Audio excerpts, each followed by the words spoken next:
விஜய் டிவியில கடந்த வாரத்தை தொடர்ந்து இந்த வாரமும் விஜய் டெலிவிஷன் அவார்ட் பார்ட் 2 ஒளிபரப்ப போறாங்க. கடந்த வாரம் பார்ட் 1 ஒளிபரப்புனாங்க. சில அவார்ட்ஸ்லாம் குடுத்திருப்பாங்க. மீதி அவார்ட்ஸ இந்த வாரம் குடுக்க போறாங்க.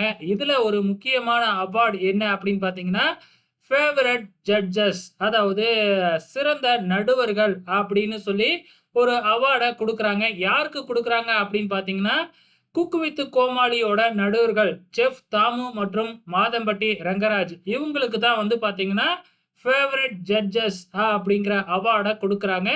உங்களோட கமெண்ட்ஸை மறக்காம இந்த வீடியோ கீழே கமெண்ட் பண்ணுங்க. ஏன்னா இப்ப விஜய் டிவியில நடந்துகிட்டு இருக்கிறதே ரெண்டே ரெண்டு ரியாலிட்டி ஷோ தான். ரெண்டே ரெண்டு ரியாலிட்டி ஷோ அப்படின்னா ஒன்னு சூப்பர் சிங்கர், இன்னொன்னு வந்து பாத்தீங்கன்னா குக்கு வித் கோமாளி. இதுக்கு தான் நடுவர்கள் இருக்கிறாங்க, மற்ற எதுக்கும் நடுவர்கள் இல்லை. இதுக்கு முன்னாடி வந்து பாத்தீங்கன்னா டான்ஸ் ஷோலாம் நடந்துச்சு. ஆனா கரண்ட்ல இது 2 தானே போய்க்கிட்டு இருக்கு. அப்ப இந்த 2 இதுல இருந்து யாராச்சும் ஒருத்தவங்களுக்கு தான் குடுத்தாகணும். குக்கு வித் கோமாளி நடுவர்களுக்கே குடுத்திருக்கிறாங்க. ஏன்னா சூப்பர் சிங்கர் கூட இப்ப கரண்ட்ல இல்ல இல்லையா? இப்பொழுதைக்கு ஒரே ஒரு நடுவர்கள் அப்படின்னா இந்த குக்கு வித் கோமாளியோட நடுவர்கள் மட்டும் தான். உங்களோட கமெண்ட்ஸ மறக்காம இந்த வீடியோ கீழ கமெண்ட் பண்ணுங்க.